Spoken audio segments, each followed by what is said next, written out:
ಇದನ್ನು ಇವತ್ತು ಅವ್ರು ಮಾತಾಡ್ತಾ ಇದ್ದಾರೆ. ವಿಶೇಷವಾಗಿ ವಿಚಾರವಂತ ಜನ. ಯಾಕಂದ್ರೆ ನಾವು ಲೋನ್ ಸಬ್ಸಿಡಿ ಮಾಡ್ತೀವಿ ಅದು ಏನೋ ಮಾತಾಡಿದರು, ಅದು ಯಾವ ಪ್ರಮಾಣದಲ್ಲಿ ಆಗುತ್ತೆ ಆಗಲಿಲ್ಲ. ಅದರ ಗುಡಿಗಳು ಆದಷ್ಟು ಸುತ್ತ ಹಾಕಿದ್ರು. ಟೆಂಪಲ್ ರನ್ ನಮ್ಮ ಡಿ ಕೆ ಶಿವರಂಗ ಅಷ್ಟರ ಸಮಯ ಹೋಯ್ತು. ಅದನ್ನು ತಿಳ್ಕೊಂಡಂಥ ಯಾರು ಇರ್ಬೇಕು ಕಾರಣ ಬೀಳೋದು, ಸರ್ಕಾರ ಬೀಳೋದು ಎಲ್ಲರೂ ಕಾರಣ, ವಿಶೇಷವಾಗಿ ಕಾಂಗ್ರೆಸ್ಸಿಗರು ಕಾರಣ, ಮತ್ತೊಬ್ಬರು ಕಾರಣ ಬಿದ್ದೋಗ್ಬಿಡ್ತವೆ.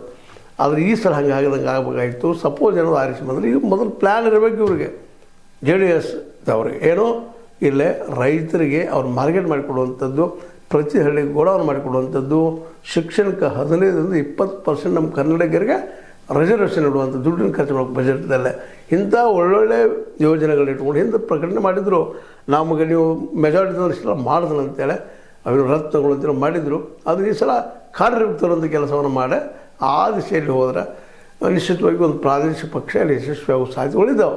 ಜನ ಒಂದೇ ಆಯ್ಕೆ ಮಾಡಿದ್ರೆ ಆದರೆ ಇವ್ರು ಮಾಡ್ತಾರೋ ಇಲ್ಲೋ ಅಂತ ಬೇರೆ ವಿಷಯ. ಯಾಕಂದರೆ ಎಲ್ಲರೂ ಇವತ್ತು ಯಾವುದೋ ಈ ದೇಶದ ಪ್ರಾದೇಶಿಕ ಪಕ್ಷ ಇರ್ಬೋದು ಅಥವಾ ಮೇನ್ ಪಕ್ಷಗಳು BJP ಕಾಂಗ್ರೆಸ್ ಇರ್ಬೋದು, ಅವ್ರಿಗೆ ಯಾರಿಗೂ ಇದರ ಬಗ್ಗೆ ಆಸಕ್ತಿ ಇಲ್ಲ.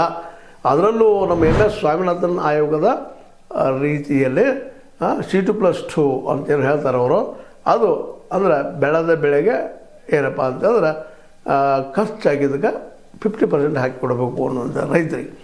ಅದನ್ನು ಮಾಡಿದರೆ ನಿಶ್ಚಿತವಾಗಿಯೂ ಮತ್ತೊಮ್ಮೆ ದೇವೇಗೌಡರ ಮಗ ಕುಮಾರಸ್ವಾಮಿಗಳು JDS ಅಲ್ಲಿ ಕರ್ನಾಟಕದಲ್ಲಿ ಎಬ್ಬಿಸಿಳಿಸುವಂಥ ಸಾಹಸ ಆಗ್ಬೋದೇನೋ. ಅದು ಮುಖ್ಯಮಂತ್ರಿ ಸ್ಥಾನಕ್ಕೆ ಬಿಟ್ಟು ಕೊಟ್ಟಾಗ BJP ಈಗ